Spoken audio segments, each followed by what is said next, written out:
As usual, I'm going to be talking about you, and I'm going to be talking about a very interesting part of your body called the gastrointestinal tract.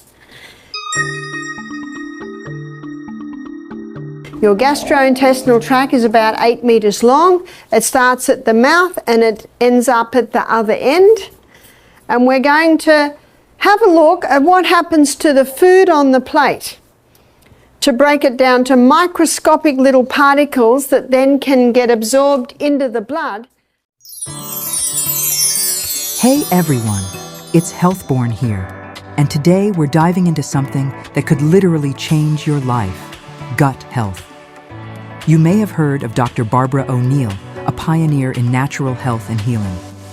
She spent decades showing us how the gut is the gateway to overall wellness. Whether it's boosting your immune system, improving mental clarity, or just feeling your best every day, it all starts here. Stick around because what you'll learn in the next few minutes could be the key to unlocking a healthier, happier you. Trust me, you don't want to miss this.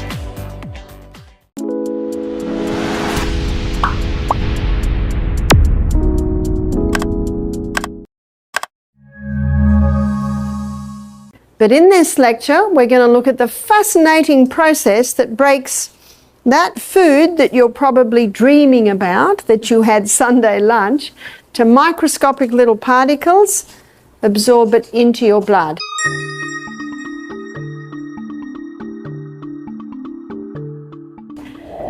And all the food goes into the mouth. So the mouth is the first organ of digestion.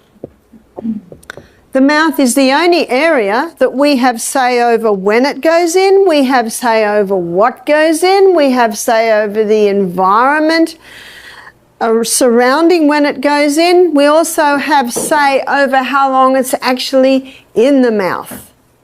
And we also have say over how often it goes in. So this is basically the only area that we have total say over.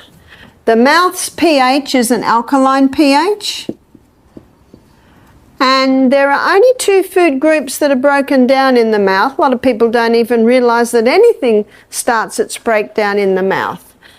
The enzyme that's released in the mouth that breaks down starch is called ptyalin, and ptyalin is what's often called a salivary amylase. The salivary amylase breaks down starch. It doesn't totally break it down, as you'll see as we go down the journey. It begins the breakdown.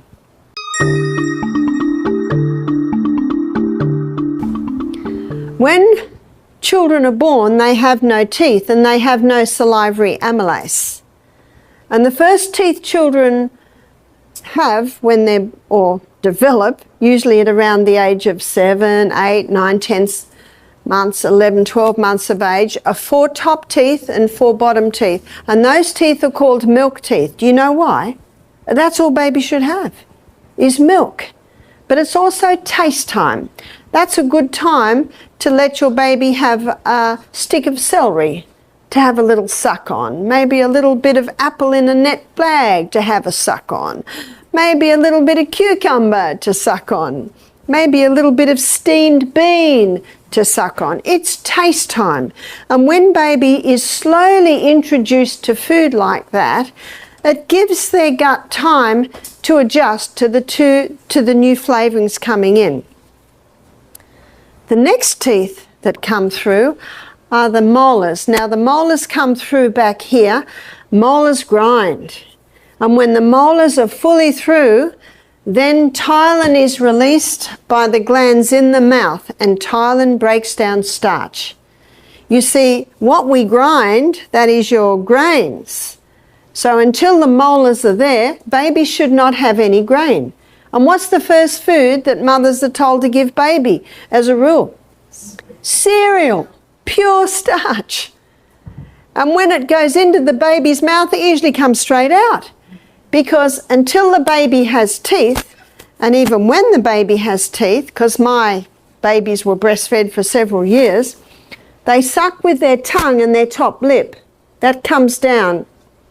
So when this slop, you know, the pharynx goes in, baby automatically goes like that. And you know what happens to the pharynx? It pops straight out the mouth again because of that action. So the mother scoops it up and puts it back in again. Have you ever seen mothers do it? Scoop it up, put it back in. It defies reason to me. It just defies reasons. You know, children should not be eating till they can sit, till they can feed themselves, until they've got teeth to chew it with. And when children are given slop, you know, they can get to even 3, 4, 5 and they won't eat anything unless it's slop. But when children are given solid food, like what I was saying, when they can sit and suck on it, their little teeth at the front make little chews. My 10-month-old granddaughter Esther, we're all having dinner together. It was cold and we're in Tasmania, so we put a big sheet on the floor in the lounge room where the fire was, and we ate there. And what does our little girl want to do? They're very social, aren't they? But she's only got 3 teeth. She can sit, she can feed herself, but she's only got 3 teeth. My daughter said, "Mum, what do we do?" I said, "Give her a steamed green bean," because that was part of our meal. Oh, she was so happy. She thought she was doing exactly what we were doing, and you know, in 20 minutes, half an hour, by the time we'd finished, she'd eaten 1 centimetre. And there were little bits of food all around her where she'd chewed little bits off with her 3 teeth. That's what it should be. That's what it should be. And it's not until the molars are fully through that the glands in the mouth now release ptyalin, which will break down starch. So I didn't give any of my babies any starch until they had a good set of teeth. My son James is 39, and he didn't eat any solid food till he was 16 months of age. Now, you never hear of such a thing. A lot of parents want to see what will happen. And by the way, whatever you give my little granddaughter Esther, she will eat. So how come babies become fussy? Do you think Esther would be happy with a celery stick if she tasted ice cream? Chocolates? Huh? Sweet biscuits? No. You see, parents dictate the tastes of their children. Sorry, but they do. Because you look at a little crawling baby, they'll eat anything they find. If they find a caterpillar, they'll eat it, huh? So where does the fussiness come from? So it is starch that begins its breakdown in the mouth, as long as you've got all your molars. The other food is a saturated fat. Saturated fat begins its breakdown in the mouth. Saturated fat is a combination of short and medium chain fatty acids. And underneath the tongue there are sublingual glands, and they release lingual lipase. And lingual lipase is the enzyme that breaks down the saturated fat. So saturated fat is unique in that the breakdown begins in the mouth. That's the only digestion that happens in the mouth. But something very important also happens in the mouth, and that's chewing. We've got teeth for a reason. We should chew, chew, chew until our food is almost a liquid.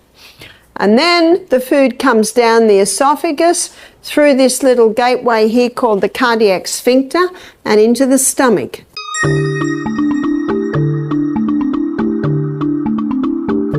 So the stomach is the next organ of digestion, and the stomach is not an alkaline environment, it is an acid environment, and it's very important that it be an acid environment. You see, the folds that line the stomach are like this, and they are lined with gastric glands, and 2/3 of those gastric glands release mucus. And what that does is that provides a thick mucosa wall protecting the stomach about what is released in here. Now, what's released here is pepsinogen, and the other enzyme that's released there is hydrochloric acid. Now, in an acid environment, pepsinogen and hydrochloric acid unite to release pepsin. And pepsin is the enzyme that breaks down protein. So the only food that's broken down in the stomach is protein, and it's broken down by pepsin. Hydrochloric plays a very important role. You see, hydrochloric acid not only unites with pepsinogen to release pepsin that breaks down the protein, but hydrochloric acid is antifungal, antibacterial. So if any fungus or yeast or bacteria happens to be on the food we're eating, if you've got nice strong hydrochloric acid, it basically annihilates it. And you can see why God meant this union to happen here, because if pepsin was here, pepsin could start breaking down the lining of the stomach. Something also is released here, and that's the intrinsic factor. The intrinsic factor is very important for the absorption of B12. So let me give you the B12 story. Let's pretend that this is B12. In food, B12 is bound up with an R protein. And when B12 and the R protein come into the stomach, hydrochloric acid breaks that union. What also is released in the stomach is intrinsic factor. Now, intrinsic factor and the free B12 travel together all the way down the gut until they get to the last part of the small intestine. Then intrinsic factor and B12 unite, and they're absorbed now into the body. So if someone has low B12, it could simply mean they've got low hydrochloric acid, or their gut is not making intrinsic factor. Because once the B12's absorbed, there's an enterohepatic circulation that connects this area with the liver, and B12 can be constantly circulating. So someone can have no B12 in their diet for 30 years before they can show a B12 deficiency. So if someone has a B12 deficiency, the first thing I look at is the function of the stomach. And one of the signs that someone has low hydrochloric acid is they've eaten a meal, 6 hours later, they're still feeling full. You see, if we had nice strong hydrochloric acid, breaks down the food, of course, with the connection of pepsinogen quite quickly. I've never met anyone with too much acid in their stomach. If someone says, I've got an over-acid stomach, my question is, how do you know? Oh, I can feel it burning. Oh, the problem's not the acid. The problem might be you're dehydrated and you haven't got enough mucus, because mucus is 99% water. I know it's acid because it keeps coming up here. Well, the problem's not the acid. The problem is this little gate here. You see that little gate called the cardiac sphincter? It should be closed, and if it's closed, no acid will come up. So why would acid come up? Because that little gate is weak. Why would it be weak? A lot of people today have breakfast like a pauper, lunch like a pauper, and dinner is the king and the queen together. And then they lie down at night and gravity presses against that little cardiac sphincter, weakening it. And that little muscle, well, that little sphincter is a muscle. And when it's relaxed, it's closed. And when it tightens, it opens. So stress when all the muscles tighten can open it. So two things will heal reflux or heartburn. One is eat breakfast like a king, lunch like a queen, and dinner like a pauper, or you say supper. And take magnesium 3 times a day. Is it that simple? It is. Isn't that good news? And if someone takes antacid to stop the acid going up, what's my next question? What's going to break the protein down now? Huh? And you know what long-term low antacids they're finding is producing now? Colon cancer. Because the protein's not getting broken down, partially digested protein is reaching the large colon, and then the body says, what are you doing here? Quick, we have to create a lot of bacteria to deal with that, and that excess bacteria can start eating down the colon wall. And if someone says to me, I've been on antacids for 25 years, is it working? 25 years? What's the definition of insanity? To do what you've always done and expect different results. So what would cause a weakening in the production of hydrochloric acid? Drinking with the meals.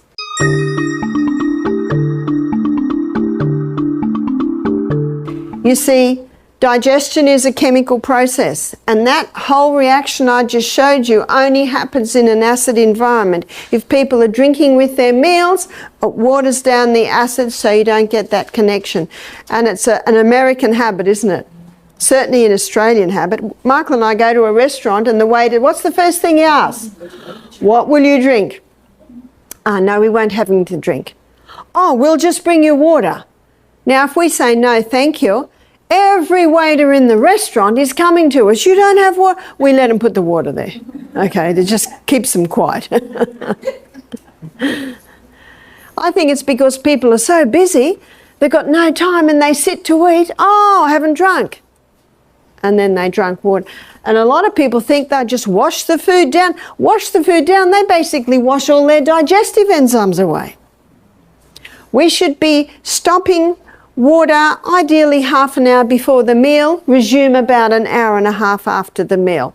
That hour and a half allows time for those digestive enzymes to start their breakdown. If someone's thirsty after a meal, by all means have a mouthful. But large fluid with the meal will water it down. Also, when people are eating every couple of hours, you see, we have one stomach. And that stomach, there's much research to prove this, that one stomach takes 3 to 4 hours to digest. And then that stomach loves a 1 hour rest. So what's that between meals? That's 5 to 6 hours between. Surely not for children. Do you know they've got the same digestive tract? And you might have noticed, I worked out very early, children say they're hungry when they're bored. Have you noticed?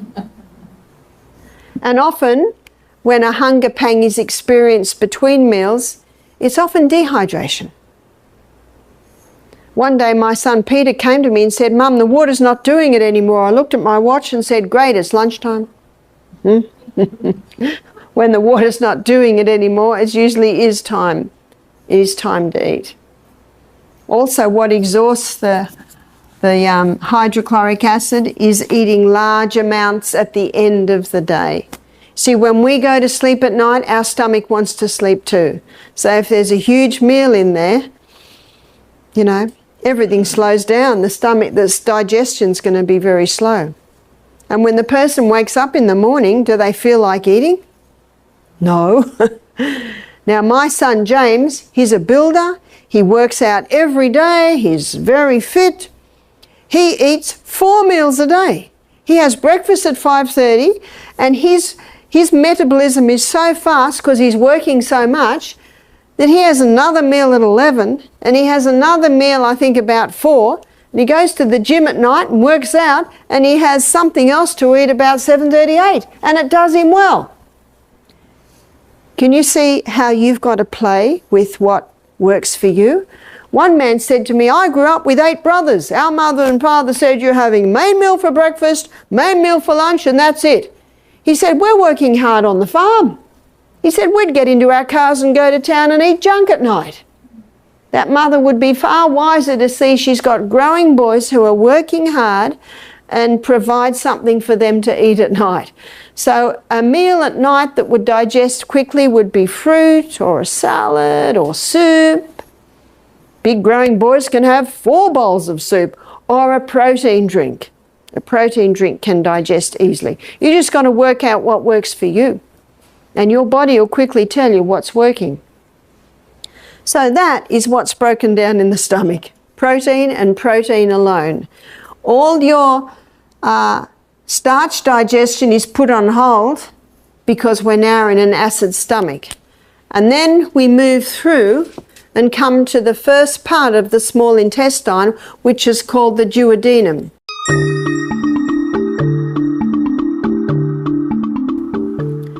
And the duodenum has 2 main organs that are emptying into it. Notice we've got the liver here, the gallbladder. The gallbladder is a reservoir for bile, and that bile duct comes down, connects with the neck of the pancreas and empties into the duodenum. It's an alkaline environment in the duodenum. And the enzyme that is released from your gallbladder, so I'll just do GB for gallbladder, from the duodenum, is bile.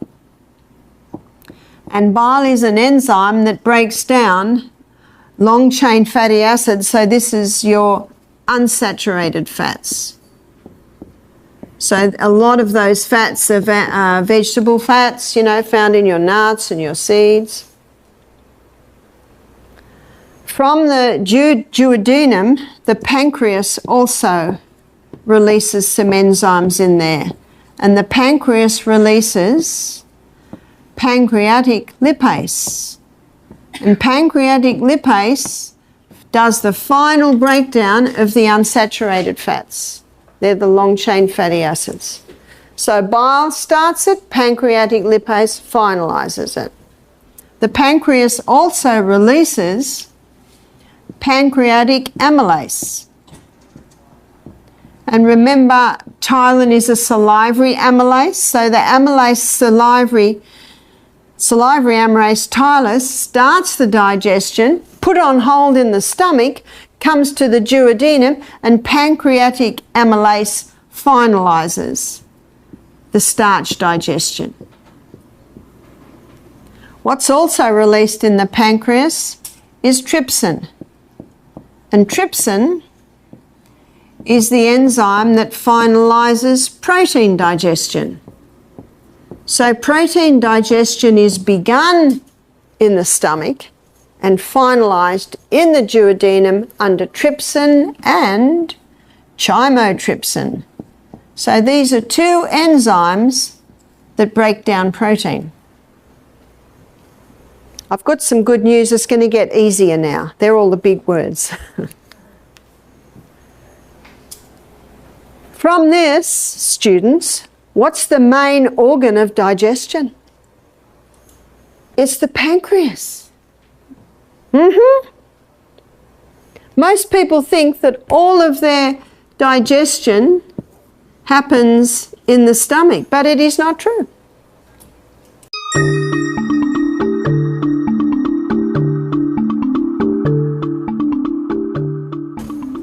Now, one of the great things about saturated fat, it does not need bile. It does not need pancreatic lipase because the breakdown began in the mouth.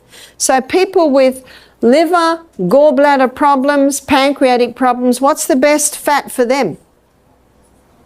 Coconut, yeah. Coconut, it's very easy to digest. But you can see if stomach is not acid enough and pepsin can't break down protein, then protein comes into the duodenum and trypsin and chymotrypsin, they just start the breakdown and they should be finalizing the breakdown.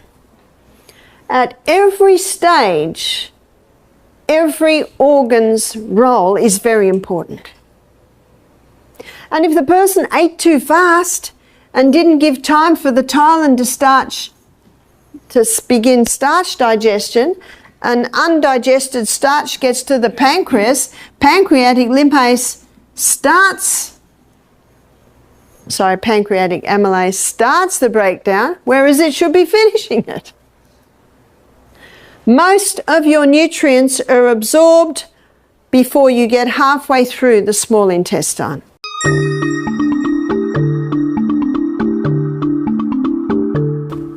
So from the last part of the small intestine, it's really just roughage.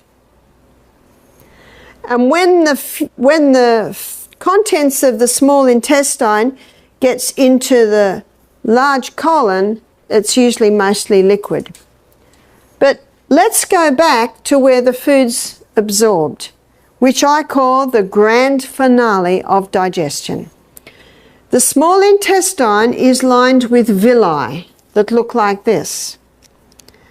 And as I showed this morning, that villi should have a thick turf wall, and that thick turf wall around it is made out of mostly Lactobacillus acidophilus and Bifidobacterium. There are trillions of microbes in there, but they're the two main ones, and from them most of them are made. And these bacteria is responsible for the final breakdown, the final touches of digestion. They're particularly important for the release of the B vitamins. That bacteria is also important for the absorption of your nutrients across and into the blood. And of course, this villi has capillary networks all through it. That thick turf wall, those microbes, are responsible for protecting the blood, wrong colour, protecting the blood against harmful pathogens that might be in the gut. And those microbes are responsible for nourishing the cells that line the gastrointestinal tract. No wonder I call it the grand finale of digestion.